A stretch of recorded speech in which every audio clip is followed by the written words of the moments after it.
Abul Hasan, maka dia pun berkata, perantau itu biasanya membatasi pergaulan dengan penduduk asli dan merasa kurang nyaman saat berada di tengah-tengah mereka.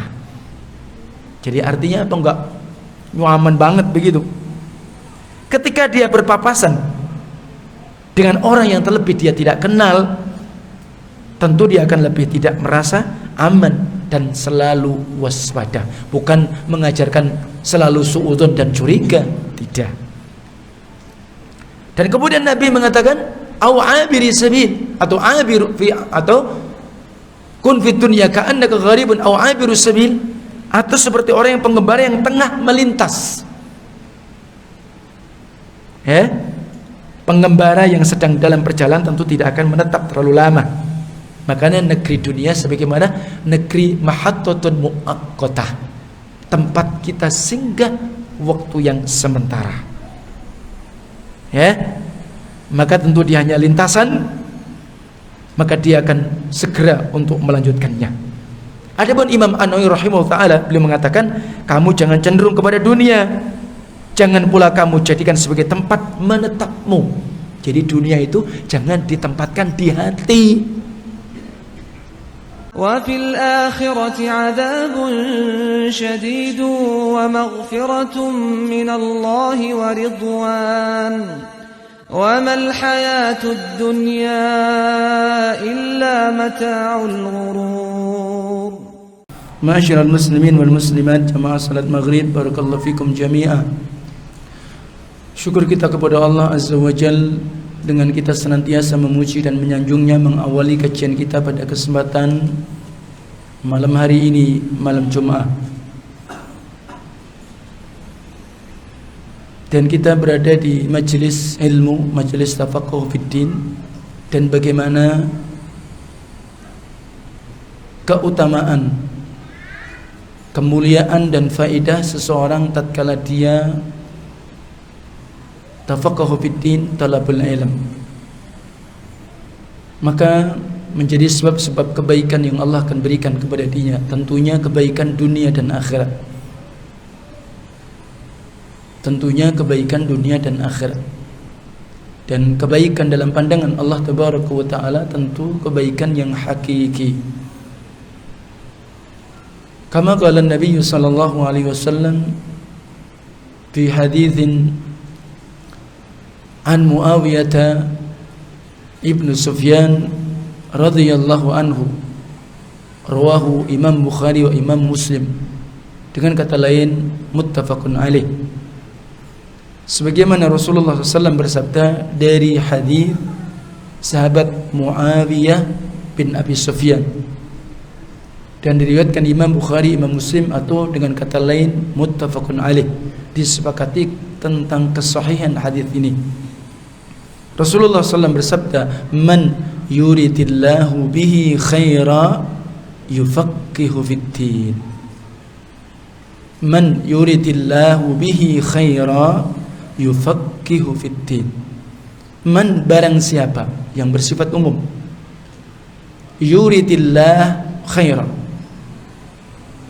yuridillahu khaira, siapapun yang Allah kehendaki, yang Allah inginkan kebaikan, maka Allah katakan sebagaimana hadis tadi, man yuridillahu bi khaira yufaqihu fiddin, maka Allah akan fakihkan orang tersebut yang dimana Allah menginginkan kebaikan baginya, adalah Allah akan fakihkan agamanya. Sehingga kalau kita ingin mendapatkan khairud dunya wal akhirah, sa'adatud dunya wal akhirah, kebaikan dunia akhirat, demikian pula kebahagiaan dunia akhirat, maka hanya dengan tafaqquh fiddin. Makna hadis sebagaimana kitab Bahjatul Bahjatun Nazirin, salah satu syarah kitab Riyadhus Shalihin, maka di sana disebutkan man lam yatafaqqahu fiddin wa yata'allam qawaidil Islam wa ma yattasilu bihima minal furu' faqad harrama minal khair. Jadi makna hadis tadi juga mengandung, maka barang siapa dan siapapun orang yang dia tidak memahami agamanya, tidak cerdas dan tidak paham tentang agamanya, dan dia tidak mau belajar tentang pokok-pokok prinsip-prinsip agama Islam, aturan-aturan prinsip-prinsip Islam, atau dia tidak mau mempelajari tentang apa-apa yang berkaitan dengan keduanya, apakah itu memahami agamanya, apakah itu dia mempelajari kaidah-kaidah di dalam agamanya yang bersifat furu', mungkin cabangannya. Bisa saja mungkin dia mempelajari cabang-cabang daripada permasalahan agama, masalah yakni babul fikih, masalah fikih, masalah babut taharah. Adalah sementara itu mungkin disebut dengan istilah furu', karena di dalam masalah bab fikih, dalam masalah bab taharah, bab shalah dan yang semisalnya, maka di sana ada hal-hal yang sifatnya kaifiyah, maka di situ ada mungkin khilaf yang bersifat furu'iyah. Tapi prinsipnya bahwa ketika seseorang sebelum dia sholat, dan karena sholat itu sebuah kewajiban, sholat 5 waktu, maka tidak akan sempurna kewajiban itu kecuali dengan sesuatu itu, maka menjadi wajib. Sebagai kaidah usul, ma la yatimul wajibu illa bihi fahuwa wajib. Tidak akan sempurna sebuah kewajiban kecuali dengan sesuatu itu, maka sesuatu itu adalah wajib. Contohnya apa? Wudu. Salat adalah kewajiban, sementara tidak akan sah salat seseorang kecuali dengan wudu, dan wudu adalah menjadi apa? Syarat sahnya salat. Maka tidak akan sempurna kewajiban itu kecuali dengan wudu, maka wudu itu pula hukumnya wajib. Berarti dia harus memahami bagaimana tentang bab taharah. Bab taharah termasuk apa? Disebutkan di sini tentang kaifiyah wudu atau sifatun wudu'in Nabi sallallahu alaihi wasallam. Nah, sama kemudian ketika seseorang menjalankan salat 5 waktu bagi laki-laki, maka bagaimana hukumnya ketika dia salat wajib berjamaah? Walaupun memang di dalamnya ada fihi khilaf, itu masalah fikih, masalah furu'. Dan adapun masalah tafaqquh fiddin dan kemudian masalah prinsip-prinsip agama, sebagaimana orang mempelajari akidahnya, mempelajari tentang prinsip-prinsip akidah, prinsip-prinsip keimanan, iman yang rukun iman yang 6, rukun Islam yang 5. Ini prinsip. Maka enggak ada khilaf tentang masalah itu. Hanya mungkin sisi fikihnya, ya, tentang sholat berjamaah bagi laki-laki, walaupun memang ada perbedaan, tapi masing-masing maka dia membawakan adillah, harus pakai dalil, bukan sekedar khilaf. Maka alat rajih bahwa sholat wajib bagi laki-laki yang tanpa uzur, maka hukumnya wajib. Dan riwayat-riwayat hadis yang menyebutkan seperti itu. Salah satunya apa? Seorang muadzin di masa Rasul, ya, ada di sana seorang muadzin di antara muadzin Rasulullah SAW, maka dia seorang buta. Ketika itu dia minta izin kepada Rasulullah, ya Rasulullah, bagiku tidak ada penuntun karena aku jauh dari tempatku menuju masjid, harus melewati hutan-hutan, harus melewati hal-hal yang akan membahayakan bagiku, binatang buas dan semisalnya. Maka Rasulullah pertama kali apa? Memberikan uzur. Kemudian ketika dia sudah mau beranjak pergi, Rasul bertanya, hal tasma'un nida? Apakah kamu tadi mendengar atau kalian mendengar azan, suara azan, panggilan? Kata Nabi, ya, berarti kamu juga wajib. Ini saja orang buta. Dalilnya itu. Nah, kalau orang yang sehat, tidak ada masalah, kan seperti itu. Nah, Nah, maka barakallahu fiikum, dalam permasalahan yang saya sebutkan tadi, bagaimana pentingnya seseorang tafaqquh fiddin, bagaimana pentingnya seseorang itu mempelajari agamanya, terutama yang prinsip-prinsip tentang masalah akidahnya. Demikian pula masalah-masalah yang bersifat cabang tadi. Agar apa? Agar dia pun ketika ada sebuah permasalahan, maka dia pun timbang dengan ilmu. Maka para ulama sepakat, dan saya ingin menyampaikan hal-hal yang penting dan untuk dipahami dan juga harus dimaklumi. Para ulama itu sepakat, ketika seseorang itu menunaikan agama, menjalankan agamanya, ibadah kepada Allah, maka di sana ada bab-bab tentunya sebuah kemaslahatan. Tidak mungkin Allah perintahkan sebuah perintah nggak ada maslahat. Tidak mungkin Allah itu larang ini ada sesuatu yang haram maka tanpa mafsadat atau sesuatu yang membahayakan. Pasti kalau itu adalah perintah mesti ada maslahat. Kalau itu larangan pasti ada bahaya. Maka di dalam masalah ibadah kepada Allah, menjalankan ketaatan kepada Allah, maka para ulama itu sepakat ada 3 kemaslahatan. Ada maslahah daruriyah, ada maslahah hajiyah, ada maslahah tahsiniyah. Ini perlu dipahami. Adapun maslahah daruriyah, ini kemaslahatan yang tertinggi. Karena daruri namanya. Maka di sana termasuk penjagaan agama, hifdzuddin. Di dalamnya ada penjagaan hifdzun nafs, penjagaan jiwa. Di dalamnya ada pula penjagaan akal. Di dalamnya pula ada penjagaan harta. Di dalamnya pula ada penjagaan apa? Keturunan dan kehormatan. 5. Namanya maslahah daruriyah. Ini perlu dipahami.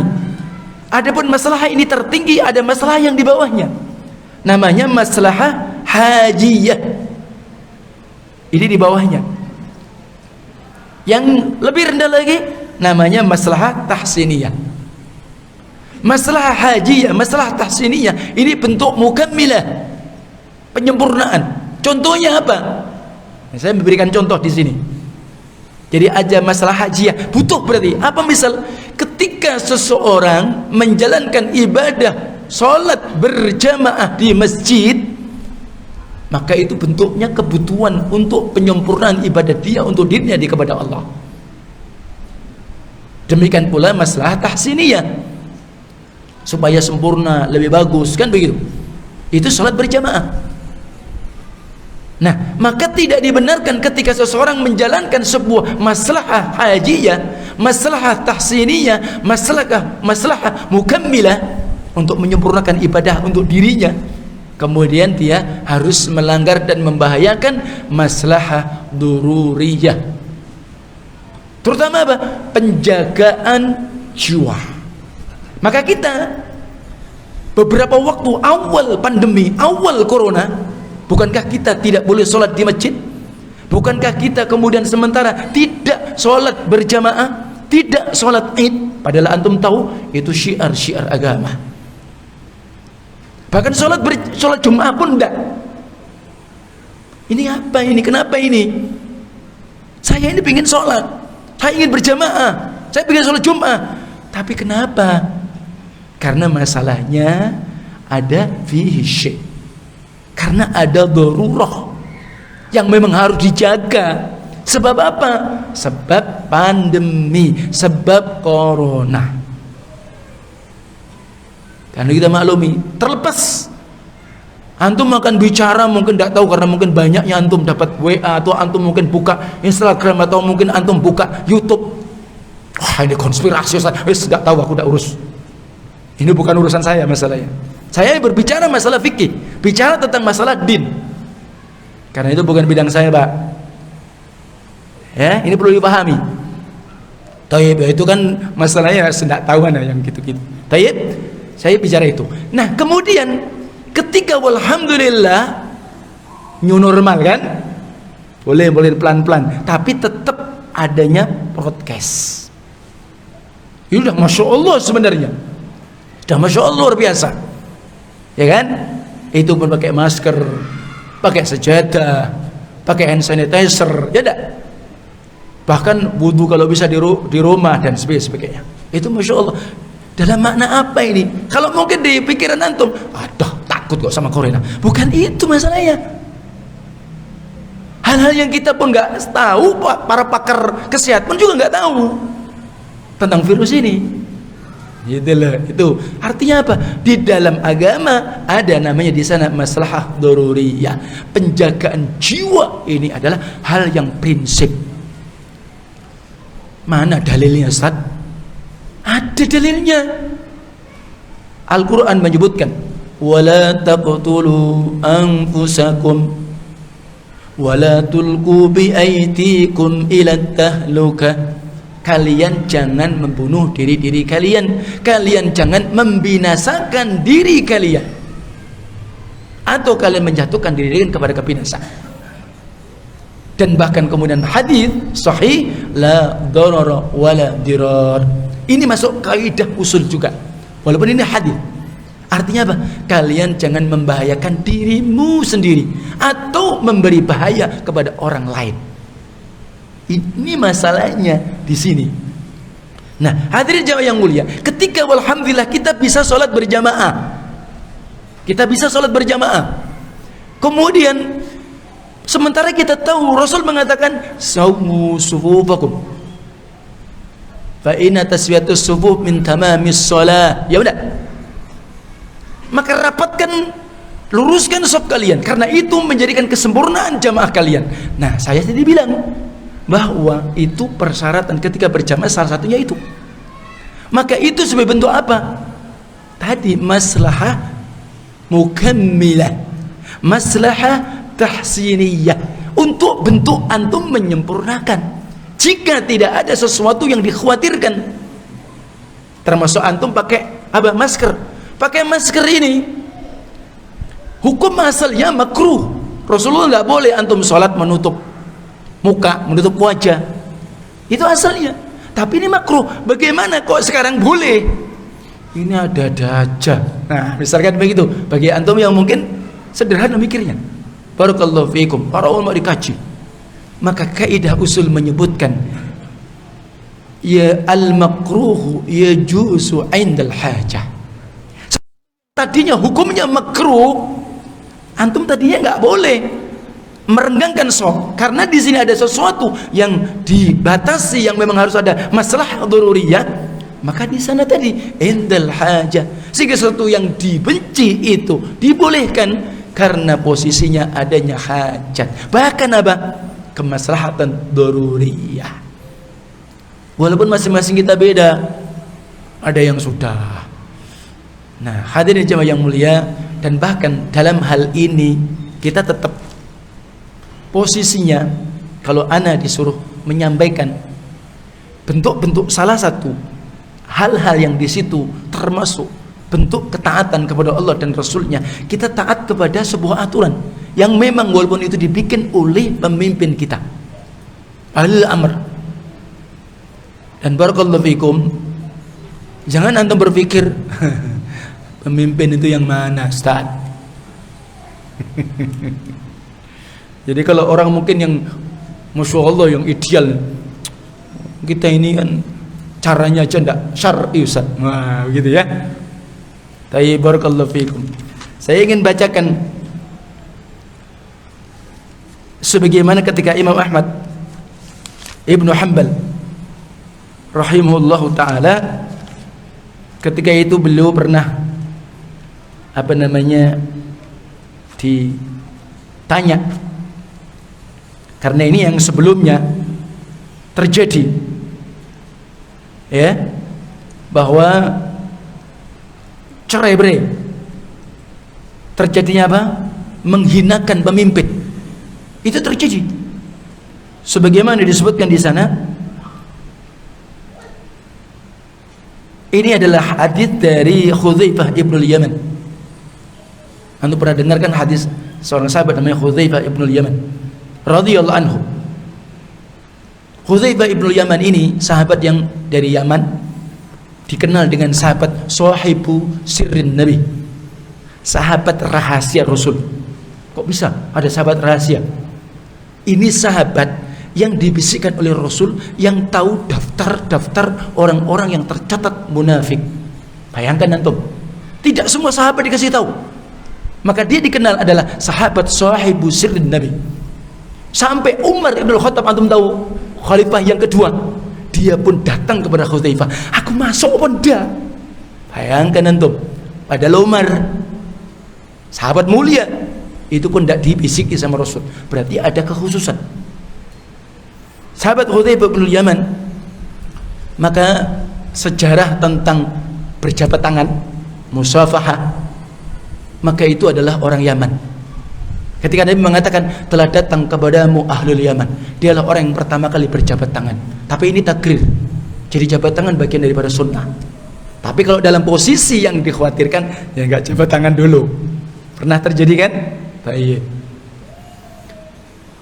Nah, kemudian ketika itu mengkisahkan Rabi'i ibnu Harash, aku pergi mendatangi Hudzaifah ibnu Yaman ketika itu di Madain. Madain ini salah satu kota di Irak yang dulu tempat larinya pendiri Syiah Rafidhah, namanya Sabaiyah, Abdullah ibnu Saba. Nah, ini Madain, ya. Dan ini daerah yang memang sempat terjadi ya fitnah huru-hara beberapa malam, dan kemudian beliau pun menyatakan, ya Rabi'i, apa yang dilakukan kaummu di Madain? Apa yang kau tanyakan? Tentang dia memberontak Utsman ibnu Affan. Utsman ketika itu khalifah yang ketiga. Dan antum ingat, beliau pun dibunuh, diberontak selama 40 hari 40 malam. Dan diprovokasi seorang tokoh munafikin, Abdullah ibnu Saba.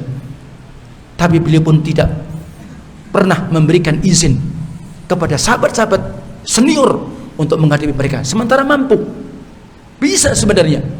Tapi beliau biarkan, karena yang dia inginkan adalah saya tidak ingin menumpahkan darah kaum muslimin. Bayangkan antum. Dan beliau terbunuh di kota Madinah, di kota Madinah, kota Nabi, ketika beliau membaca Al-Quranul Karim. Coba bayangkan siapa mereka, orang mulia, orang dijamin surga, dihalalkan darah mereka. Ini pun untuk penghinaan.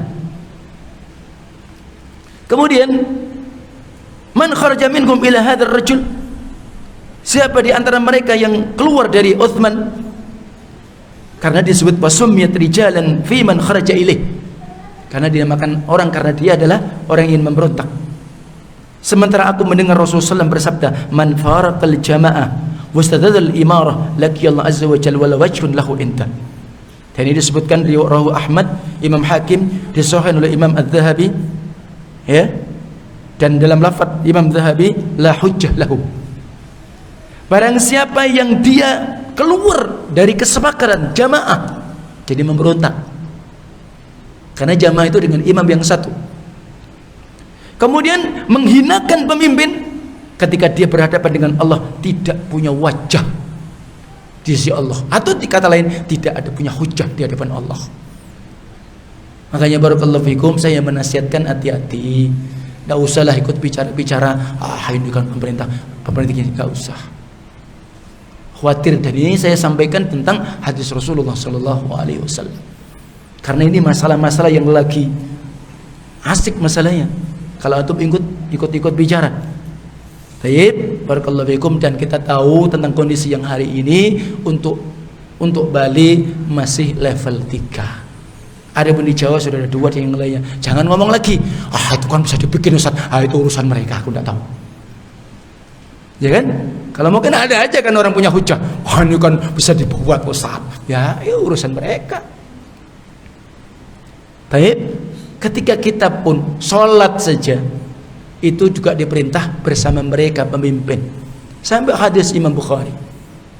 Ya, jadi barakallahu fikum, artinya saya ingin menyampaikan bahwa ketika memang betul-betul memang belum ahslam wa ahkam, ya, lebih selamat, dan tentunya itu adalah sebagaimana kita ketaatan terhadap Allah dan Rasulnya, terhadap waliul amr, maka tentu kita membuahkan pahala dan itu lebih aman dan selamat.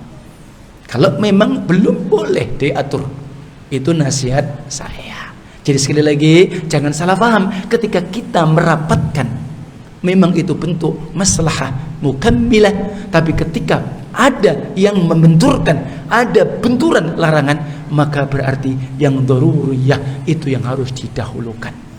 Itu maksud saya yang perlu saya sampaikan. Wallahu ta'ala alam. Semoga Allah memberikan faqih, pemahaman kepada kita semua, sehingga ketika kita menjalankan ibadah ini maka senantiasa dengan hujjah, dengan dalil, dan itu pun dengan bimbingan memang para ulama. Wallahu ta'ala alam. Faedah yang insyaallah ta'ala pada kesempatan malam hari ini tetap tentang hadis Abdullah ibnu Umar, dan insyaallah kita akan bacakan beberapa syair-syair yang mendukung dan bahkan hadis-hadis yang disebutkan. Hadis itu tentang apa? Kun fid dunya ka'annaka gharibun aw 'abirus sabil. Artinya apa? Jadikanlah hidupmu di dunia ini seperti kalian orang asing, orang perantau, atau kalian orang lagi melewati, atau orang yang lagi apa? Lewat atau singgah sementara karena kalian lagi safar. Hadis yang kita bahas dari beberapa kali, maka tentunya adalah sebagai hadis yang apa faedahnya? Untuk mematahkan angan-angan kita,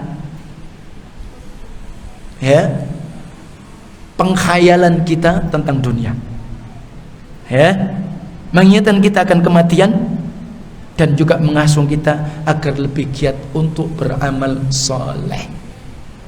Kun fid dunya ka'annaka gharibun aw 'abiris sabil. Dan hadis itu pula, jadikanlah engkau dunia ini bagaikan perantau, ya, karena apa? Seorang perantau itu pengembara.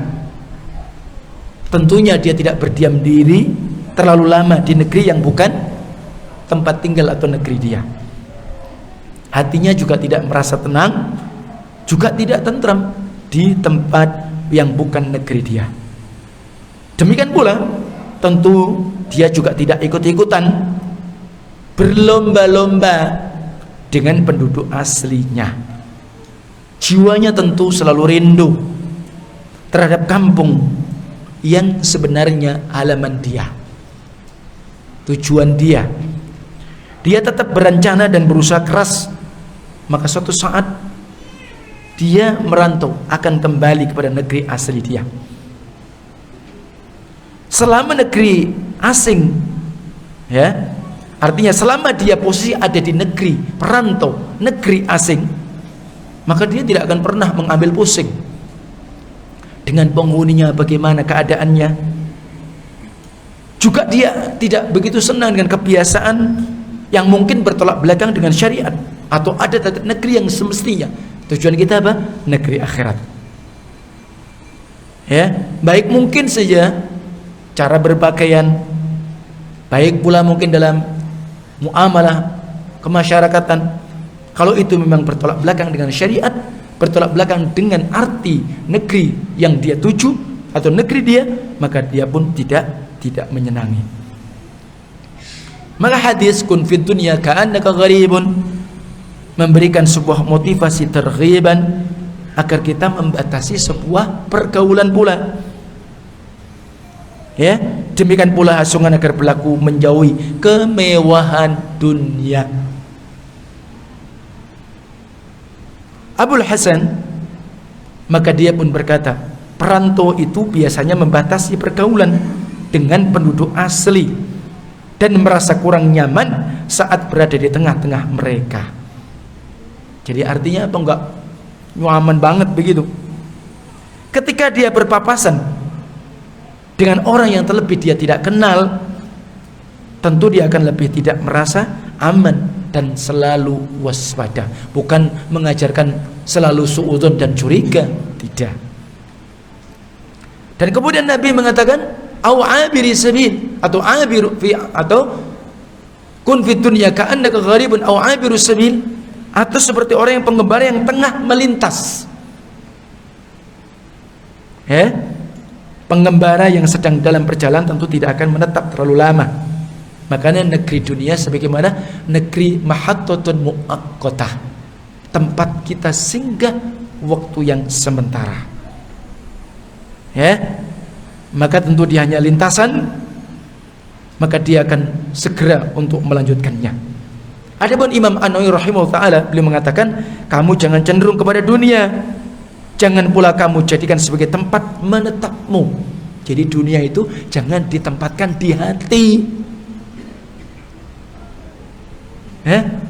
Jangan dunia ditempatkan di hati kalian. Jangan. Ya. Dan tempat tinggalmu yang kekal tentu adalah negeri yang kalian tujukan, itulah negeri akhirat. Ya. Maka kemudian Salman Al-Farisi, karena Salman Al-Farisi, Salman memang dari Paris, dari Persia maknanya, bukan Paris yang sono ya, dari Persia maknanya. Amarani Khalili sallallahu alaihi wasallam, kekasihku Muhammad Rasulullah sallam menyuruhku, alla atattakhidha minad dunya illa kamata'i rakib, agar tidak mengambil dunia kecuali sekedar bekal seorang pengembara. Ingat, jadi dunia jangan dijadikan jangan sampai disemayamkan di hati, tapi jadikanlah dunia ini hanya sebagai bekal kita untuk kemana? Untuk negeri kehidupan akhirat. Kemudian Umar ibnu Abdul Aziz, di antara salah satu khalifah, jika dunia bukan merupakan negeri untuk menetap, maka tentu sudah seharusnya orang beriman menyikapinya dengan dua hal. Ingat, dunia ini bukan tempat kita menetap. Kalau begitu harus disikapi dengan dua hal. Dia berada di dalamnya seolah-olah pengembara yang singgah dalam waktu yang singkat di negeri yang asing. Tentunya tiada keinginan dirinya melainkan hanya untuk mengumpulkan bekal lalu melanjutkan perjalanan. Itu yang pertama. Yang kedua, dia bersikap bagaikan perantau yang tinggal sementara waktu, tidak terlintas niat di dalam hatinya untuk menetap di situ. Kemudian Imam Hasan Al-Basri rahimahullah pun menyebutkan, orang beriman itu bagaikan perantau, dia tidak peduli dengan barang-barang yang remeh, tidak rakus pula terhadap barang-barang yang mahal.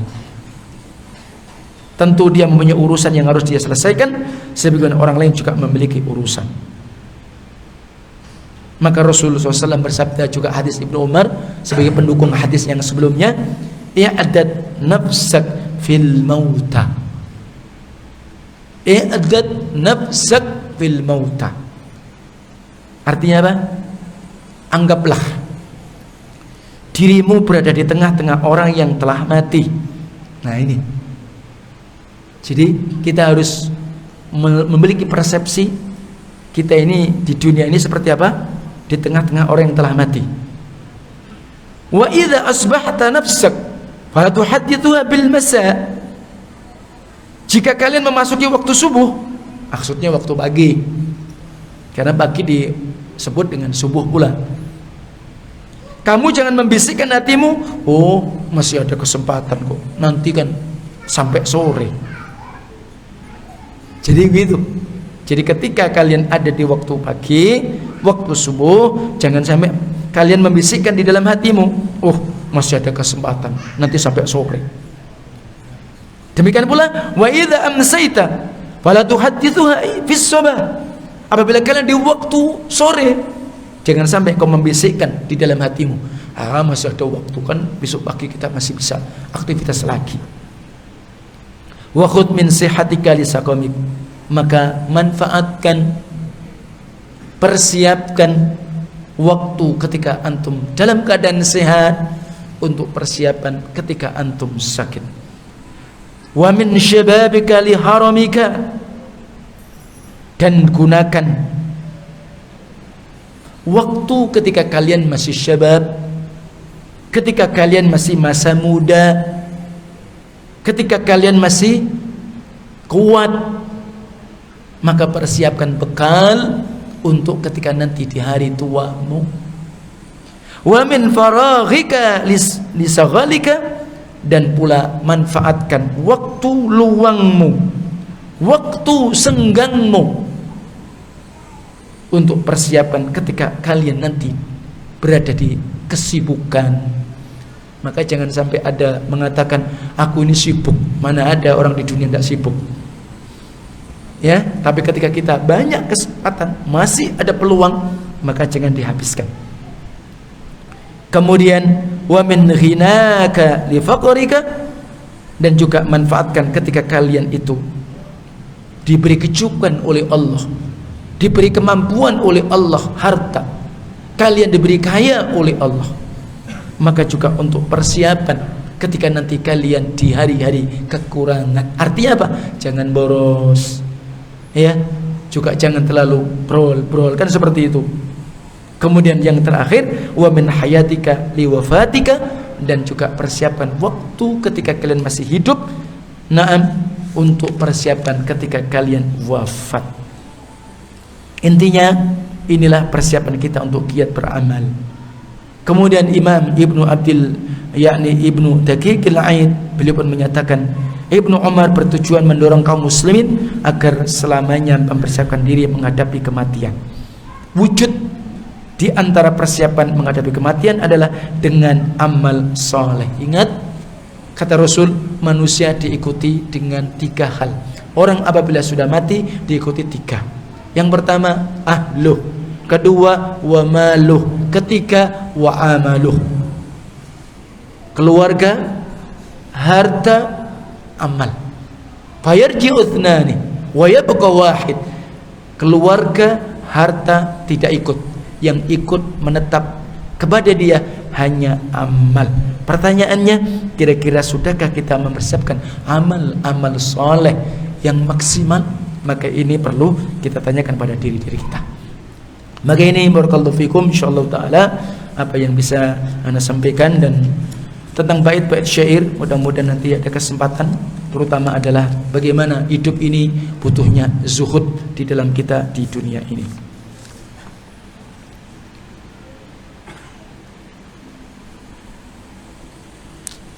Bagaimana hukumnya menerima pemberian berupa makanan atau barang dari orang yang setengah penghasilannya dari hasil riba? Waduh, ini sulit juga kalau ini posisinya. Sementara kalau kita bacakan hadis yang sebelumnya, innal halala bayyin wa innal harama bayyin wa ma bainahuma umurun mushtabihat. Setengah-setengah berarti kan dia kan mustabihat, berarti syubhat, dihindari lebih aman. Tadi apa? Karena yang separuh ada riba, ya kan? Kalau memang benar dia sudah begitu, bukan dzanni loh ya. Karena memang seperti itu, berarti tinggalkan. Tapi dengan cara yang baik. Kalau Anda bisa nasihati tentu lebih ahsan. Orang yang meninggal terkena corona, apa bisa digolongkan mati syahid? Kita berharap masuk syahid, ya. Kenapa? Maka corona termasuk wabah. Karena hadis Aisyah ketika beliau bertanya tentang ta'un, ya, tentang ta'un. Ta'un itu wabah. Bahkan terkenal waktu itu namanya ta'un Amwas. Terjadi di negeri Syam. Dan di negeri Syam itu hampir 30.000 meninggal karena sebab ta'un. Dan ketika Umar ibn al-Khattab, Amirul Mukminin, waktu itu beliau masuk, maka tersebar ta'un di Syam. Maka ketika itu Umar pun bertanya kepada gubernur, saya masuk atau tidak? Kata gubernur, wahai Amirul Mukminin, bukankah ta'un adalah makhluk? Kan gitu, artinya masuk saja. Tapi Umar mengatakan, saya akan menuju kepada makhluk Allah yang lain. Artinya apa? Menghindar, balik ke Madinah. Jadi bukan dia takut kok sama ta'un, bukan begitu. Umar loh, saya sama antum ya jauh. Umar jamin surga, ada kita belum. Ya kita berharap min ahlil jannah, amin. Tayyib. Jadi seperti itu. Maka ketika itu ta'un adalah Allah kirimkan, maka itu sebagai azab bagi orang-orang yang kafir dan untuk sebagai pengingat orang yang lalai. Dan adapun bagi orang beriman, maka itu sebagai rahmat. Barang siapa ketika kemudian tersebar wabah di negeri dia dan dia yakin bahwa itu adalah takdir Allah dan dia bersabar di dalam negeri itu dan kemudian dia terkena penyakit itu, maka dia adalah mendapatkan pahala ka'ajri syahid, mendapatkan pahala seperti orang yang syahid di jalan Allah. Tapi bukan kemudian barakallahu fikum sebagaimana syahid yang mu'arqatul jihad, tidak, tapi mendapatkan pahala seperti pahala orang yang syahid di jalan Allah. Jadi itu yang disebutkan dalam hadis riwayat Imam Muslim. Ya, nah, barakallahu fiik. Jadi kemudian ketika benar-benar seorang itu terkena wabah tadi, dan tentu kalau dulu ya alat tidak secanggih di masa kita. Jadi taun ketika terjadi wabah ketika itu tidak secanggih hari ini. Adapun yang hari ini sudah masya Allah pakar-pakar sudah lebih canggih sehingga lebih tahu mendeteksi bagaimana bahaya tadi daripada wabah atau virus itu. Maka tanpa ragu bahwa naam corona ini membahayakan, bukan main-main. Lebih-lebih perkembangannya Delta dan ini wallahu a'lam. Tentunya kita berlindung kepada Allah Taala. Semoga Allah menjaga kita semuanya, menjaga keluarga kita tentu dari berbagai macam penyakit dan wabah yang menular. Itu insyaallah taala yang bisa sampaikan, wallahu a'lam. Wassallallahu ala nabiyyina Muhammad wa akhiru da'wana alhamdulillahi rabbil alamin. Subhanakallahumma wa bihamdika asyhadu an la ilaha illa anta astaghfiruka wa atubu ilaik. Assalamualaikum warahmatullahi wabarakatuh.